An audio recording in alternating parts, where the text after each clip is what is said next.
All right, ladies and gentlemen, boys and girls, this is a fantastic episode we have coming up for you this week. And you want to know why it's fantastic? Why, Kendall? Because we have two lovely ladies that are here making sure we don't mess it up, and they're here to make us even better. Our studio audience is growing. We are. We went from 1 back to 0, which I was like, oh man, they don't like us. But we went to 2 the following week. So we have Samantha, who was here with us a couple weeks ago and made things a lot better for us on quality. Yep. And then we have Wichita State bench rider this year, Maddie Phillips. She was only riding the bench because she was injured. Injury, all right? I'm just kidding. She was on our first season of the podcast. And he wonders why they don't come back.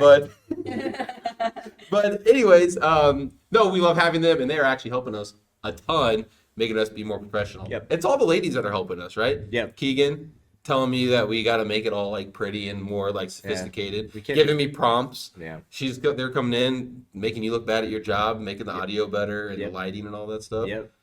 Yeah. That's all you got is That's all I got.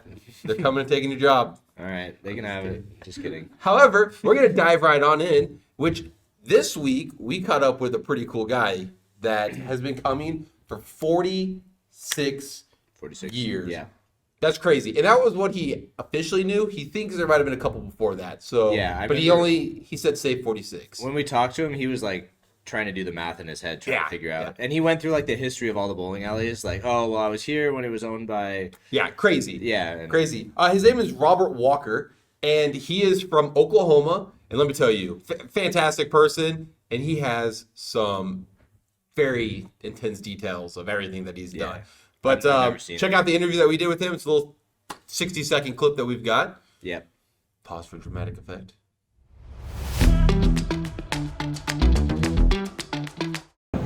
All right, everybody. I am here with a very special guest. He's been coming here for 46 years. We've confirmed. So there might have been another year in there somewhere, or something like that. So 46 years, maybe more.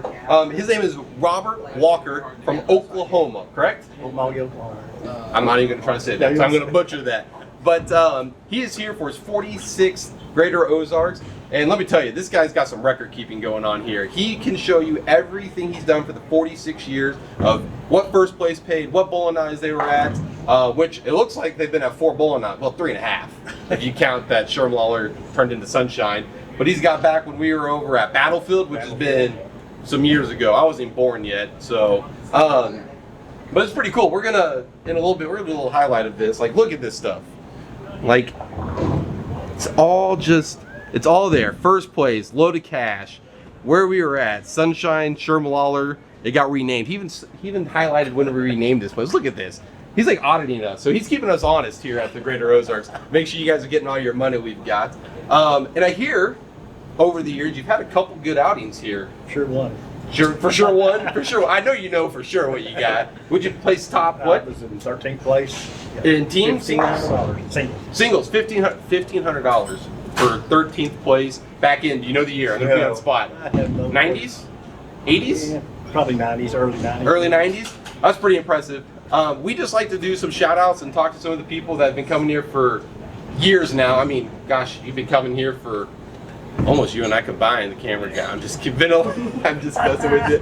No, not quite. I'm 30, so I'm not that old. But do you have any reasons why you like coming here? Why do you keep coming back? Anything you enjoy here? Something we've done, and we just keep doing it. All right. Do you like how we do things? Do you have any things that you wish that we try to do different? Make shot easier for our lane. Well, I will tell you right now, I'm glad that I got him right now because I designed the hardest pattern probably in the last 15 years out here this year. This year is probably the hardest I've put in 15 years out there. So I'm glad I'm getting you now while he's smiling, because if we do an after, he might not be smiling, and he might be done after the 46 years. It might be 46 and done. I'll never see him I've got again. reservations for next year. But you pay it up, so we don't. No refunds here. I'm just kidding. But no, enjoy it. It's a pretty fair shot, but it is challenging. That's good. You see, last year we had that. Did you see the huge team score shot last year? 37, like 80 or whatever it was. I swore I wasn't getting that again this year. But So the list, it's like, oh no, something's wrong. yeah, I lowered it. I made it way lower this year. So, but the scoring's where I wanted it to be. So it's played very what I wanted to see out of it. So, hey, I appreciate you coming out, and I hope to see you for another 46 years. Okay. Fair enough. Hey, Hope perfect. I'm here then. Yeah. All right, and that was Robert Walker. Fantastic person. He's got a website, robertwalker.us, and there's a couple other random things that are on there. But down there, that says like the Greater Ozarks and standings, and I'm no joke, since like 86 or 85 or something like that, it shows like loaded cash, name changes that you said, when the events moved to specific bowling alleys, and so on and so forth. I thought we had the most detailed records because, updating. I mean, on the website, it went back to, we just removed some of them because it went back so many years. We went back pretty far. So, but seeing that, I've never seen a bowler come in with.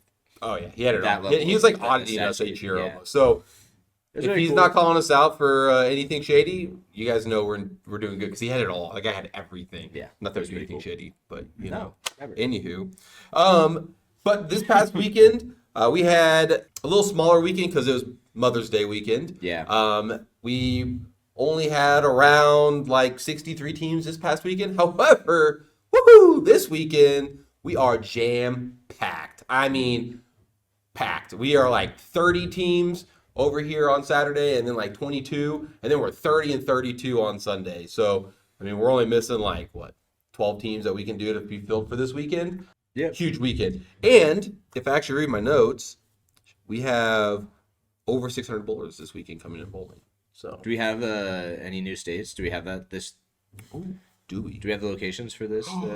We do. Have we had Mississippi yet? I feel like surely, right? We surely have, but we do have a Mississippi coming in Mississippi this week. squad. So, but yeah, no, huge weekend coming up, and let's just kind of talk about some highlights. We didn't have tons of great scores this weekend. Yeah, but we did have a couple notables slide in there in the top 5 in some of the events. So rocking and rolling into my notes that I have.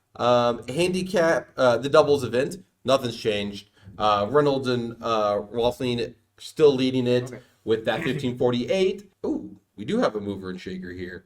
Van Gelder and Briner are now in 10th place with 1476. So we're like, the gap's closing in doubles for the top 10. Okay. It was like 100 and something, and we're down to like 70 now. So not too shabby. Rolling into team event, we still got those blind squirrels.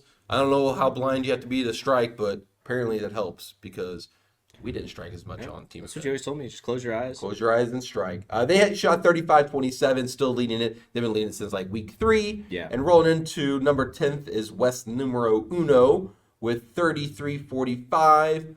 We've dropped below the 200 pin mark from 1st to 10th, but 160 pins different there. So gap is closing. I fully expect that number to keep closing. I bet by it's all said and done, 1st to 10th place will be 100. I asked you this a couple weeks back. Do you think we have our winner yet, or do you still think somebody's gonna? I don't think blind squirrels will be knocked off. I do believe that the gap will close. 2nd through like 5th will Yeah, change up. that's a big number, and just shoot that much. I mean, everybody was averaging 700 pretty much there. Okay. So, and that pattern's not easy. So That was team, right? that is team event. Yeah. Yep. That's interesting. And then we have in singles still leading it is 840, followed by 10th place being 777. So only like a 67 pin difference there. Not too crazy. With a newly added person that shot 797 this week from Sykeston, Missouri, Wesley Francis shot 797. Cool. So not too shabby of bowling there. Anywho, a couple things we got coming up this week. We always try to do a little highlight of people that are coming in this week that are bringing in multiple teams, traveling far. We had Karen last week. Yep. Bowl. However, on pivot, Karen, actually I was in there, which is weird, and I heard somebody go, yeah, my name's Karen, coming from, and I stuck my head out from my desk because my desk is behind where you guys check in and do all that fun stuff. And they go, are you Karen from Arizona? Oh, you caught Yeah, I caught her. Yeah, I caught her. Did she fly? Or did she She drive? did. She also lives in Arkansas, but she stays in Arizona a little bit more. However, she's bringing more teams next year. So I think she had 4 this year. I think she's made a reservation for 5 this year, Nice. this coming year. So super exciting. And they're from the Arizona side. Like she's not bringing them from Arkansas. Cool, yeah. Super fun to hear. Karen is also nice chatting with you. So we chatted for a little bit. Cool. Didn't record it. Unfortunately, I should have. But anywho, but for this week, we have Jimmy Snowden from Gladstone, Missouri. He's bringing 12 teams. We have Carl Frazier from Belton, Missouri, bringing 10 teams. We have Brian Horn bringing 8 from Olathe, Kansas. And then the Mississippi guy that we have coming is Dwight Brooks, coming all the way from Mississippi. So just a little highlight of who's coming. A lot of Missouri, Kansas. Yeah, definitely. I know Brian Horn. He owns he runs the pro shop there at Olathe. Oh, okay. Yeah. The bowling alley there. You told me about it. I want to highlight something. If you've never organized putting more than like one team together, it is a chore. Even getting one team. It is a chore. Finding the right dates, getting the money. I mean, we're talking 12 teams, and it's $130 per person times 12. I'm not going to attempt to math it, but it's a few $1,000s that you got to front or beat out of the people that are coming. Yeah, it is not easy. Nope. It is not. And people forget, I thought we were bowling at 11. And then people cancel. So putting 12 teams together like Jimmy or 10 or even 8 with Brian, kudos. It is awesome. A lot of work. They definitely deserve the shout out. Yeah. I appreciate it. Well, moving on to some side events that we've got going on here. And I don't think we had much moving and shaking going on there. All events scratched. We still have Matt Russo leading the way with 2282. He's lucky that I didn't know how to shoot spares. And in 10th place is Bill Nichols with 2138. So about 150 pin difference there, not quite 150. Okay. Going into the 6-game combine is Nick Garza, and this will not be touched. I am going to say that Nick will not be taken down on his events that he is leading with 1612. That means he averaged 806 for both of his events. Yeah. That is pretty good. That's pretty darn good. With 10th place being 1506, John Gottlieb. So, about 112 pins, but that's a lot of 112 pins. 112 pins from 600 to 7 is nothing, but scores are creeping up there. And then this one I'm going to say is also taken. All events, handicap, Nick Garza is still leading the way with 2322. If somebody knocks that down, awesome. Cool. They bowled amazing. In 10th place is Jason Manuz from Olathe, Kansas with 2203. So, he's got over 100 pin lead on that. And those aren't small numbers that guy put up too. 22 is a big number, man. Yeah. So, it's over 700 a set. 733 a set for 22. Yep. So, pretty good. Yeah. Do you have anything you want to add? How did the Wichita State girls do this year? Wait, do you want to switch seats with me? We can do. Yeah. As I said before, we had 2 lovely ladies sitting back there. I made her come up here because I'm going to chat a little bit really fast about the women's Shockers team this year. I already kind of joked that she rode the bench. She never ride the bench because she sucks. No, she's awesome. She's just injured. You guys had a really good... Knock on wood. You guys had a really good season. You were alluding we did. To. Top 10? Top 4. We made the final 4. I was going to work my way down. You kind of sorry. Anyways. But yeah. Who'd you guys lose to? We lost to Jack State first. It was double elimination, and we were the 4 seed in the final 4. So Jack State was the 1 seed, and we took them to the last game in a best of 7 and lost by 10 or 20, I think. So it was a tough loss. It was a good match, though. Yeah, it was a great match because the format for all of the postseason stuff with NCAA is what we call mega matches. Okay. Yeah, very intimidating name. But basically, it's a race to 2 points. The first point is a full team game. So 5 girls bowl a full game. Okay. And then the second point is a 5-game Baker total pinfall. Okay. So then if the same person wins both of those points, the win goes to them. But if it's tied 1-1 after that, the third point is a best of 7 Baker match. Oh, so you guys took them to, what was that, 12 Baker games? Yeah. Woo! Okay. So we won the team game. Okay, that's what they won the Baker game, the total pinfall, and then we took it to the last game of the best of 7. Okay. And we also had a close match with them at conference.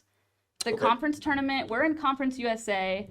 There are 10 teams in that conference, and I think out of the 10 teams, there are 8 that are in the top 10 nationally through all the conferences. So our conference... It's like the SEC of bowling. Yeah, it's a pretty stacked conference, and we ended up winning that, which was really cool. We beat Jack State in conference. And so you guys kind of were rivaling the entire season, right? They're all amazing bowlers. So it's a really good match no matter what. Yeah. A rival, not like you guys hate each other, but it's really good competition, right? So the conference tournament, we got in the losers bracket, match 1, then ran the bracket, the whole time. So we bowled, I think, 8 matches in 4 days. 8 mega matches. So But you can only throw 2 shots a game. yeah. So our title match with Jack State was 6 hours long because they were undefeated. So we had to beat one mega match, and then the tiebreaker after the mega match was another best of 7. And we went to 7 games, both matches. And just because I said Baker only 2 games, like there's a lot of mental aspect. Oh, of it. Like, yeah. throwing 2 shots, whatever. Like the physical, like throwing the shot demand, like okay, there's a little bit there, right? But staying sharp, paying attention to what your teammates were doing in front of you, what may be happening, like predicting where the lanes are going to go. Also, like that's if you haven't tried to focus on that skill, like that level.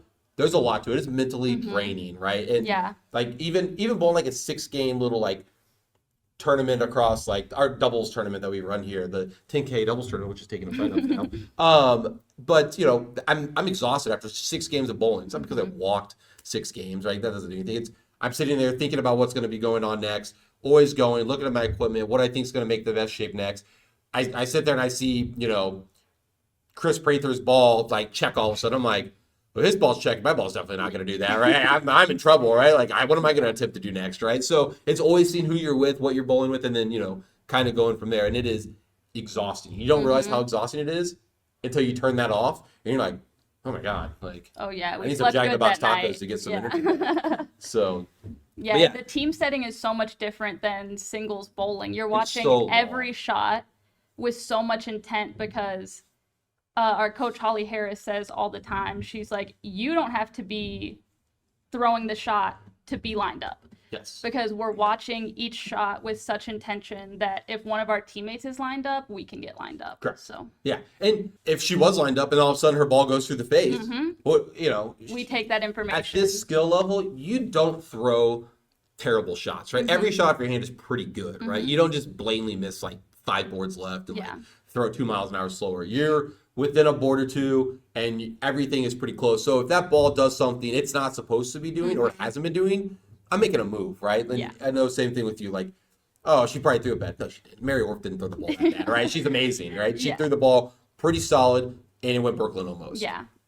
Big change, right? Big change is coming. So with exhausting. That, like if our teammate does that, like let's say Mary threw a good shot, left at 3-6-10, and I'm up next. I'm not going to wait for my ball to go high before I make that move.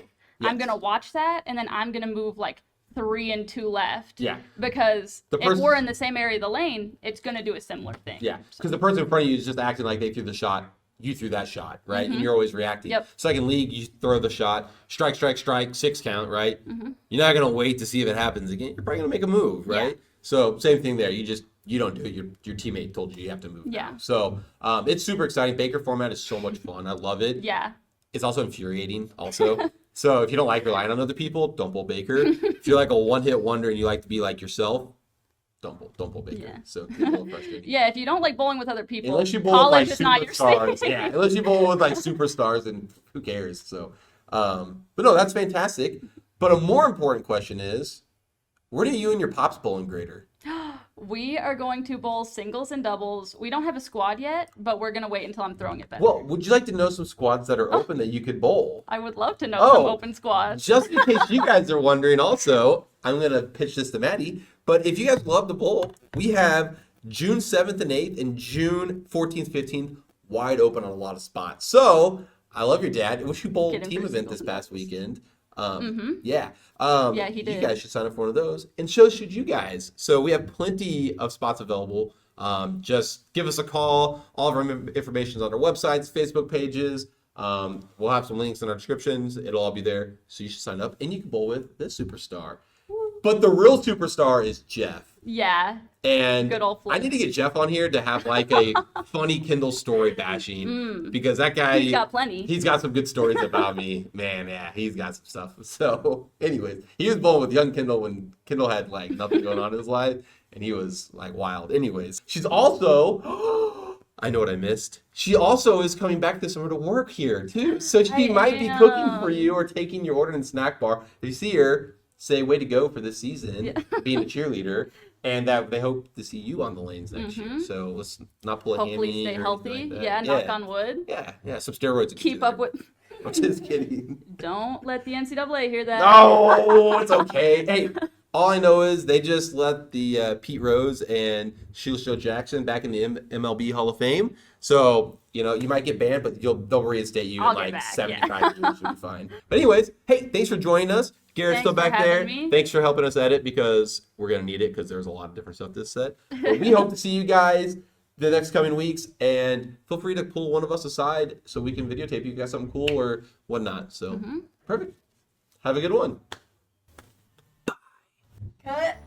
Cut. Cut. No, but they...